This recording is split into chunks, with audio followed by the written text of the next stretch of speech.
Praise the Lord. Today we are going to read from chapter 9 of the book of Revelation that we have been studying. Beloved, before I start reading these words, there is one thing that you and I should remember, that the Bible has been written not so that it can give us a lot of knowledge about the things which are there in the supernatural world. Beloved, what has been written in the Bible and which has been passed on into our hands by a miraculous design of God, because it is really a miracle how the Bible has survived throughout the centuries so perfectly, and the Word of God has come so accurately as it is in our own language, the language that we can understand, and it has been put in our hands. But this Bible has been written for the sole purpose that we might believe on the Son of God, Jesus Christ, who came as the Messiah. Because it is only through the faith in the Holy Son of God that we can come into salvation. Because it is only the Son of God who was able to save us and rescue us from the certain punishment that all of us were heading for. No man or no creature in heaven could ever have saved us except the blameless, innocent Son of God who shed his blood and paid the ransom for redeeming you and me. And the sole purpose for which the Bible has been written is to help us to have faith in this fact and about this person who is Jesus Christ. And we have read about this also earlier when we were studying the Gospel according to Saint John the Apostle. There also Saint John told us very clearly towards the end of that book. He wrote and informed us that many other things the Lord Jesus did, but these are not written here, because if they were to be written, there would not be enough paper and ink to write everything. But these things have been written so that you might believe on Jesus Christ and have life through his name. So it is the same attitude that we must have when we are also studying the book of Revelation. Here and there we will find mentions of things which are not narrated elsewhere in the Bible, because it is by design only. God has not wanted to reveal many things regarding the supernatural to us. For example, Adam and Eve, they were in the Garden of Eden. Where is the Garden of Eden today?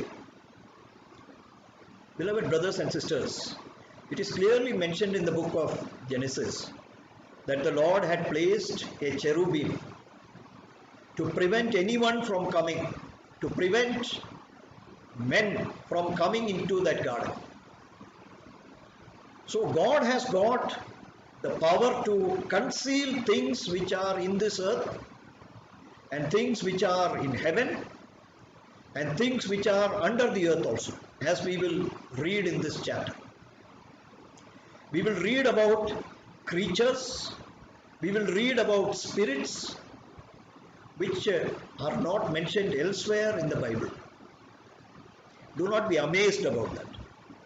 And for that we should not try to find some symbolism or try to find some explanation based on the things which are in this world today, the scientific advances and the inventions which man have made, and try to explain these things in the light of that. Because God's wisdom is far superior to our wisdom. This is what we have to recognize, first thing. And second thing is, even we are unable to behold with our open eyes all the supernatural things which are around us. We cannot see the angels who are placed as guards over us. Do you know that there are ministering angels around us? Once when Elisha was surrounded by the armies who had come to kill him, that time he prayed to God that open the eyes of my servant Gehazi, because he had told Gehazi that the people who are with us are greater than all these armies which are surrounding us, and Gehazi was unable to understand that. So Elisha prayed to God, and when Gehazi's eyes were opened, he saw an innumerable company of angels surrounding them. So it is the same thing even today. This world has not changed in that sense, because many things which are under the earth also. Do you know how far we have gone under the earth? We all talk about the spacecrafts which are going into the atmosphere. It is going into space and going for exploring the moon and seeing other planets and everything. But come to our earth itself. How far has man gone into the depth of the earth? You will be very surprised to know that they have gone less than 2 miles below the surface of this earth. So what is lying below is only speculative. The scientists, they are trying to explain that what is below there. But you and I, we know that we hear about volcanic eruptions. When the volcano erupts, the lava which is coming out from the depth of the earth, it produces a tremendous smoke and a tremendous heat, and we find that it is in a molten state. That is, the rocks have been melted and they are coming out in a molten state from the volcano. So by this we can understand that in the depth of the earth, there is a tremendous heat, there is tremendous pressure, and no man would be able to go so deep to come out of the earth from the other side, because this earth is a sphere. That is what we are learning. If it is an orange, for example, then you can pierce a needle through the orange so that it comes out on the other side.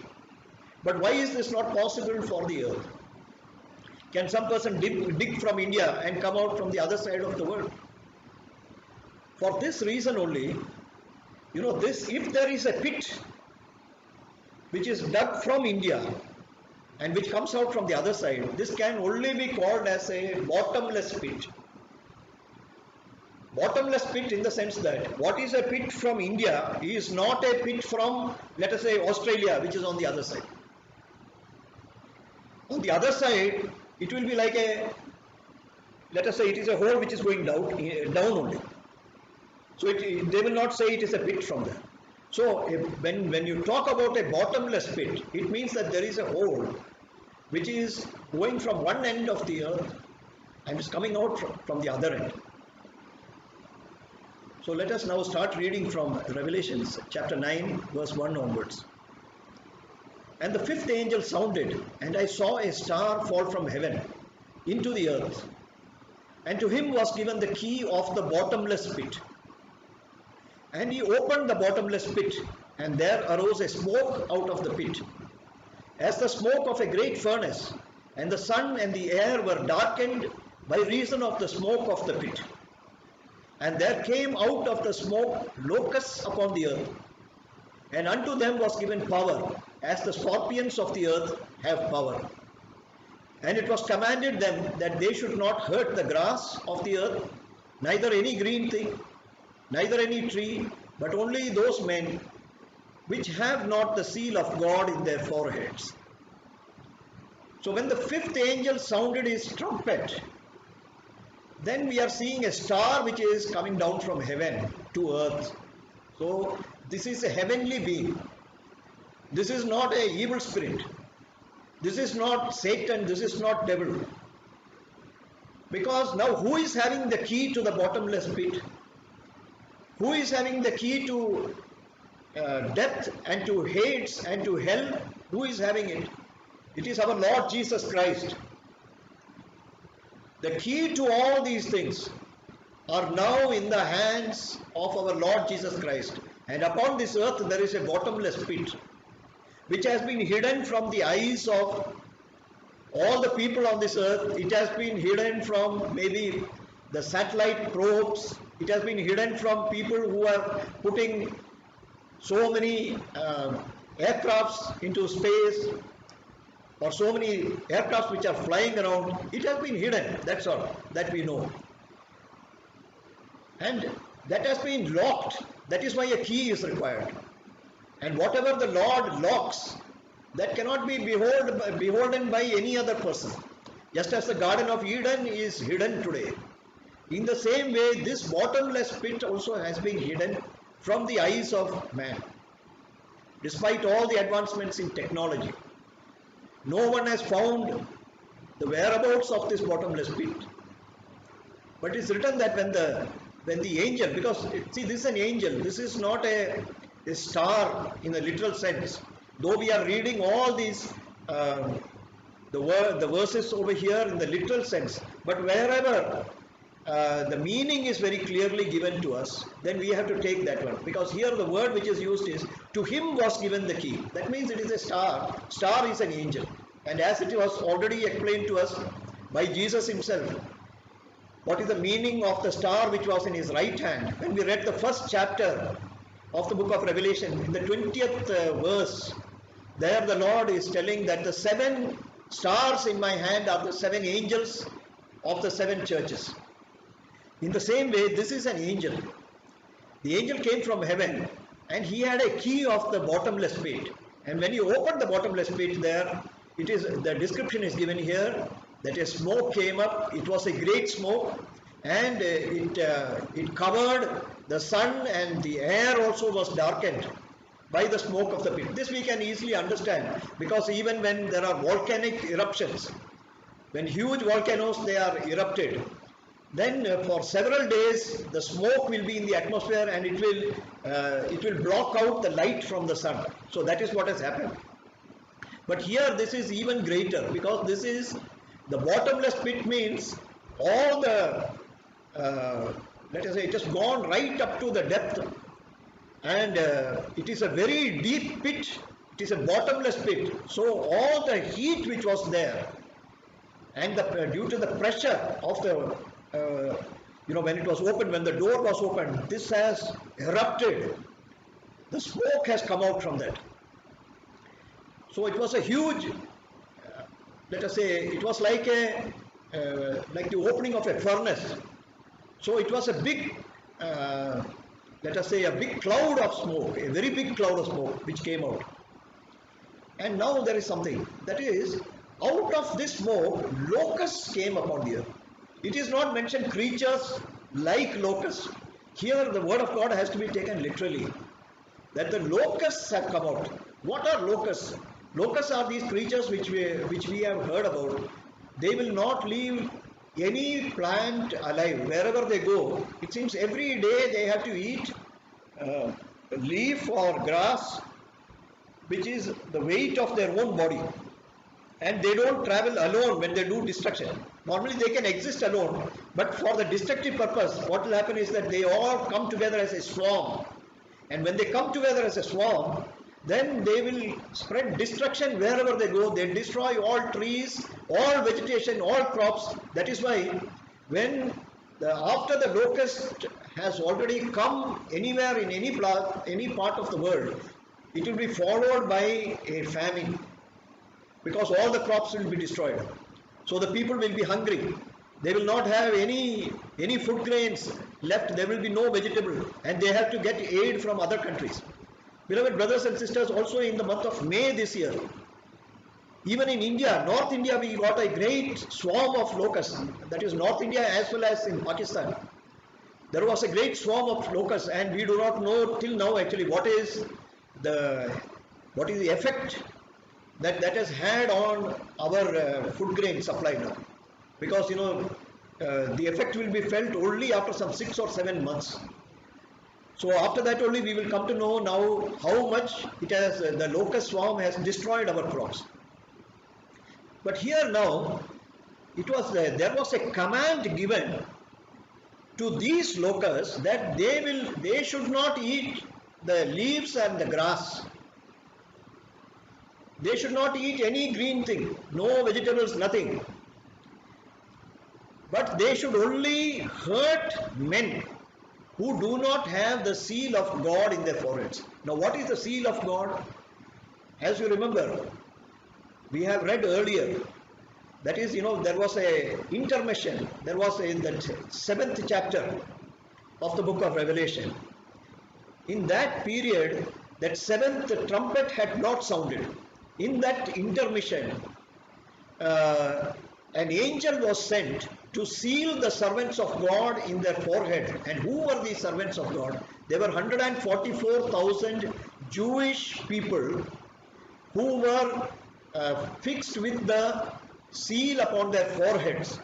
And as we have already seen, they were the people who led a great revival in this world. That is, after the rapture, this was a great revival. And there were countless number of people who turned to God. Now it is speaking about those people who had the seal of God. They were the servants of God. There were 144,000 of them. So the command was given that all the men should be hurt, except the servants of God who had the seal of God in their foreheads. Beloved brothers and sisters, our God is so gracious and our God is so merciful. Then why did He allow that the other men who do not have the seal of God in their foreheads, why should they be hurt by this plague? The reason is this only, that all those who would hear the word of God and who could be converted, they have all turned to the Lord, and nearly all of them have faced martyrdom, and they have died, and they are now they are before the throne of God. So it is only these people who are the Jewish preachers, the servants of God. There were 144,000 of them. They only are left among the men over here. And remember that this is during the reign of the Antichrist, during the 3.5 years of the Antichrist. And here it is given that except for those 144,000 servants of God, all the other people, they will be hurt by the locusts. And you know the locusts, how they hurt. You can get an example by seeing the grasshoppers. When they destroy the plants, what they do is that they eat the leaves. They will eat it. That the portion where they sit down, they will start eating. The locusts, they finish off all that. So in the same way, if they are hurting men, then I suppose that they will be biting off pieces of the flesh of the men. Let us read the 5th verse. And to them it was given that they should not kill them, but that they should be tormented 5 months. And the torment was as the torment of a scorpion when he striketh a man. And in those days shall men seek death, and shall not find it, and shall desire to die, and death shall flee from them. And the shapes of the locusts were like unto horses prepared unto battle, and on their heads were, as it were, crowns like gold, and their faces were as the faces of men. And they had hair as the hair of women, and their teeth were as the teeth of lions.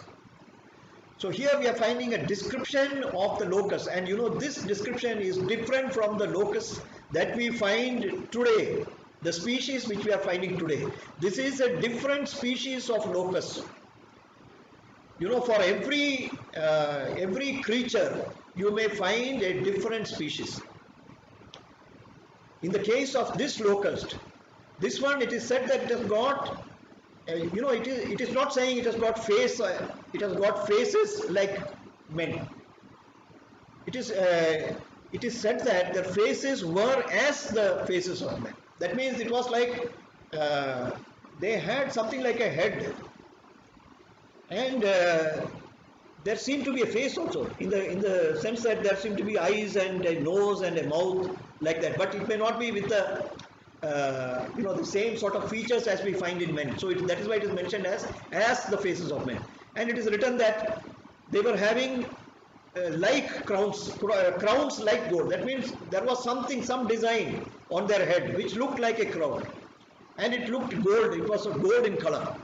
It was like gold only, and they seemed to be prepared like horses are prepared for battle. That means they were coming so powerfully.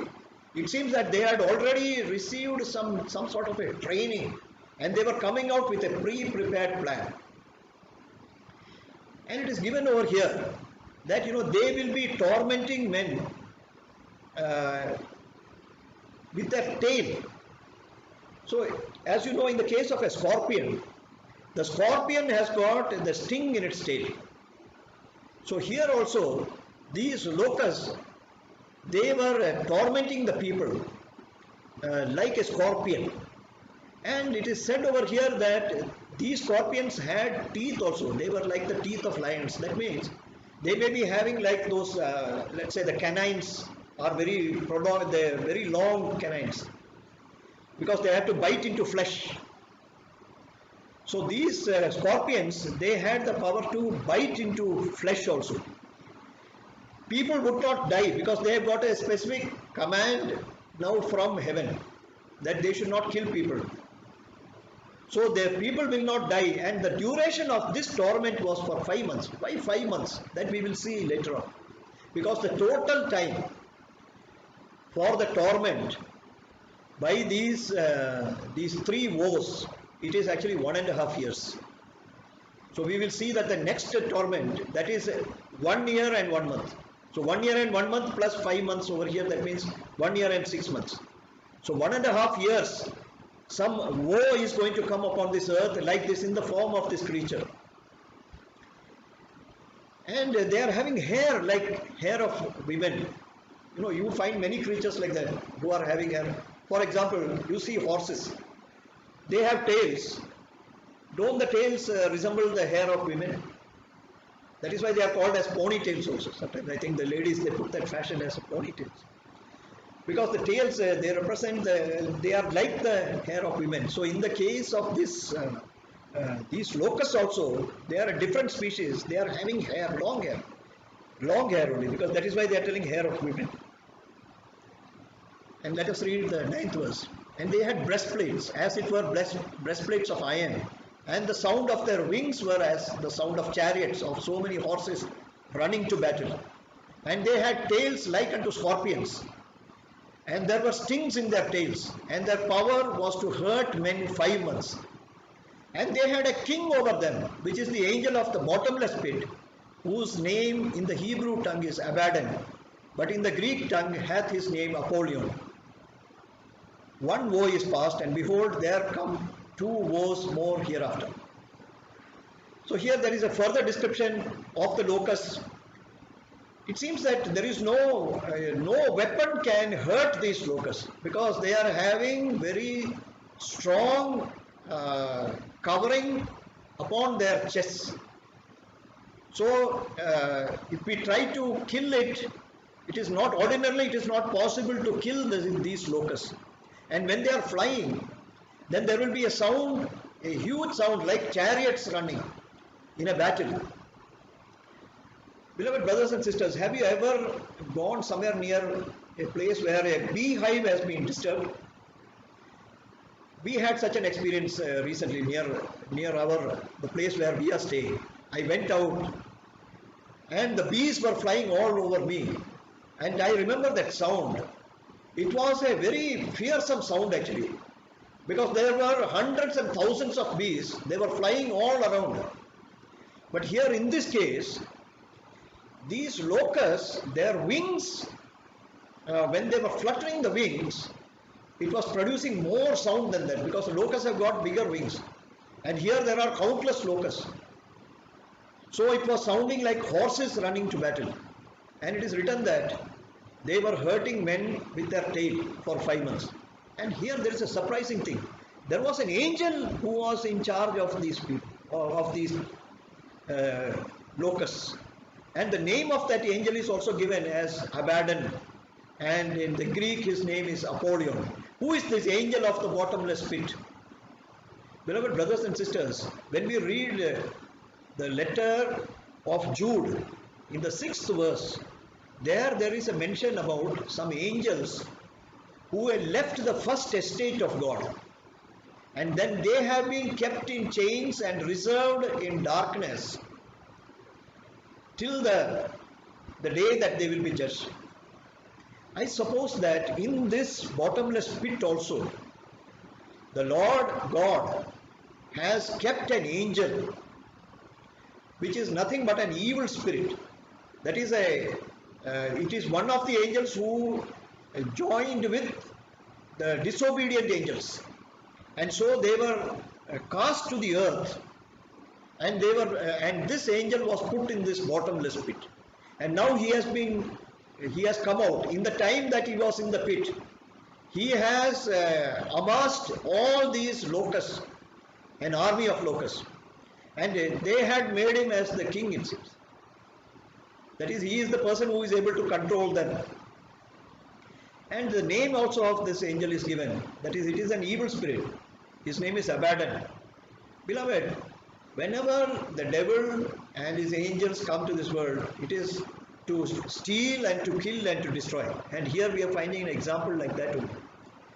That is, all these locusts have been brought by this evil spirit. When it was released, the first thing that it did was, it came onto the earth, and it has started hurting men for 5 months. But notice one thing here. In this particular war, not even one person has been killed. It has not been mentioned here. It is only mentioned that they were hurt for 5 months. Why it is like this? It is because our God is giving every opportunity to people to repent. And here we do not find about any person who has repented. We don't find that also. And that is why 1/3 of, or rather all the people, except for the 144,000 Jewish servants of God, except them, they were all hurt for 5 months. And here the verse is telling that this is only one woe. 2 more woes are coming after this. Let us see what is it. The 13th verse, and the 6th angel sounded, and I heard a voice from the 4 horns of the golden altar, which is before God, saying to the 6th angel which had the trumpet, loose the 4 angels which are bound in the great river Euphrates. And the 4 angels were loosed, which were prepared for an hour, and a day, and a month, and a year, for to slay the 1/3 part of men. And the number of the army of the horsemen were 200,000, and I heard the number of them. And thus I saw the horses in the vision, and them that sat on them, having breastplates of fire and of jacinth and brimstone, and the heads of the horses were as the heads of lions, and out of their mouths issued fire and brimstone. So here now we are seeing that the 6th angel sounded the trumpet, and now there were 4 angels who had been bound by God, and they were in the great river Euphrates. Beloved, as I told you earlier, there are many things around us that we cannot see with our eyes. These 4 angels are, even at this moment when we are speaking, they are bound in the great river Euphrates. And they were loosed when the 6th trumpet was sounded. And now what has happened is that when those the 4 angels were loosed, that time there was a release of some army, that is 200 million people. We do not know whether it is men. I don't think it is men. This seems to be some supernatural spirits, actually, some evil spirits. Let us remember even that incident where the demoniac of Gadarene, there was a man who was possessed by demons. When he was asked his name by Jesus, he said that legion. A legion means it is actually one big army. In the Roman army, a legion was actually nearly 6,000 men. It consists of 6,000 men. So just for one man, if there are 6,000 soldiers, evil spirits who are possessing, you can imagine the 200 million people now, evil spirits, and this time they are having horses also. So these horses also are not like any of the horses that we see normally in this world. Here it is mentioned as horses. So I will say that these are horses. This is not a symbol. It is written that in the case of these horses, they are having breastplates of fire and jacinth and brimstone. Remember that these are supernatural creatures. So even Satan, who is in charge of these demons, he has got many materials, maybe in this world as well as in other planets also. Maybe he is having certain materials he must have amassed, by which he has made these breastplates for the horses. And in the case of these horses, these are supernatural creatures. They are having the heads of lions, and from their mouth there is fire and smoke and brimstone. So now the torment of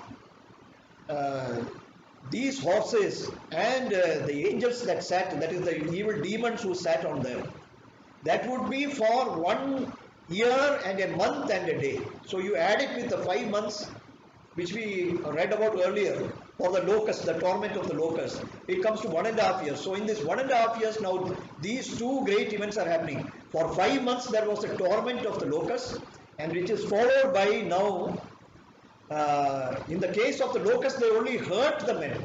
But now the people of this world have started being killed. How they are being killed? It is not by these evil spirits, because God had not given the power to these evil spirits to kill any of the human beings whom He has created in His own image.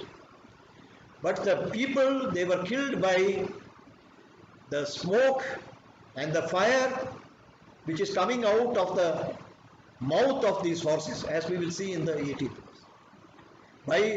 By these, 3 of the 3rd part of men killed, by the fire and by the smoke and by the brimstone which was issued out of their mouths. For their power is in their mouth and in their tails, for their tails were like unto serpents, and had heads, and with them they do hurt. And the rest of the men which were not killed by these plagues, yet repented not of the works of their hands, that they should not worship devils and idols of gold and silver and brass and stone and of wood, which neither can see nor hear nor walk. Neither repented they of their murders, nor of their sorceries, nor of their fornication, nor of their thefts. So the people, people were killed. 1/3 of the mankind was destroyed by these 200 million horses and the demons which rode them. But here it is mentioned 2 very surprising things. Even though these events took place, they were offending the men who continued to live. They were continuing to offend God in 2 ways. One is that they never worshipped Him. Instead of that, they continued to worship idols. And the second thing is that they never attempted to repent for all the evil deeds that they were doing to one another among the men. You know, the 2 commandments which Jesus gave us, they were that love the Lord your God with all your heart, with all your soul, with all your mind, and with all your strength. And the second thing is that you love your neighbor as yourself. But you see, in the case of these people who survived, they did not do these 2 basic things. They did not worship God. They did not love Him. That is another thing. But they also were sinning against one another. They were murdering one another. They were doing magic. And they were also having fornication. They were having illicit affairs. And they were also stealing from one another. Beloved brothers and sisters, let us remember that this is a view from heaven, where you and I will be sitting with our Lord Jesus after the day of rapture. Because in the rapture, the Lord will come to take us to where He is. So all these events that we are reading about will be coming upon this earth after the day of the rapture. And this is the view that we will be having from heaven. So let us not get worried about this. Let us not get alarmed by these things. But nevertheless, this should become an inspiration for us to bring people whom we know, our loved ones, out of the punishment which is going to come onto mankind. And that is why it is important for us to tell the gospel to them, because it is only the gospel which can save everyone. Let us pray. Dear God, our loving Father, we thank you for speaking to us. We thank you, Father, that you have a great plan for us, O Lord. Father, you are a righteous God, and O Lord, you are also a gracious God. Lord, even in these verses, we are seeing, O Lord, how you are giving opportunities to everyone, O Father, so that if they are willing, they can repent and come to you, Lord, and escape the torment which is going to come upon this world. Father, during our days in this earth, O Father, we ask you that you will purify us completely. Remove everything which is undesirable within us, O Lord. O Lord, so that we are prepared when you come in the clouds, where we can be caught up when the trumpets sound, so that we can be with you, O Lord Jesus, forever and ever. Thank you for hearing our prayer. In Jesus' name we pray. Amen.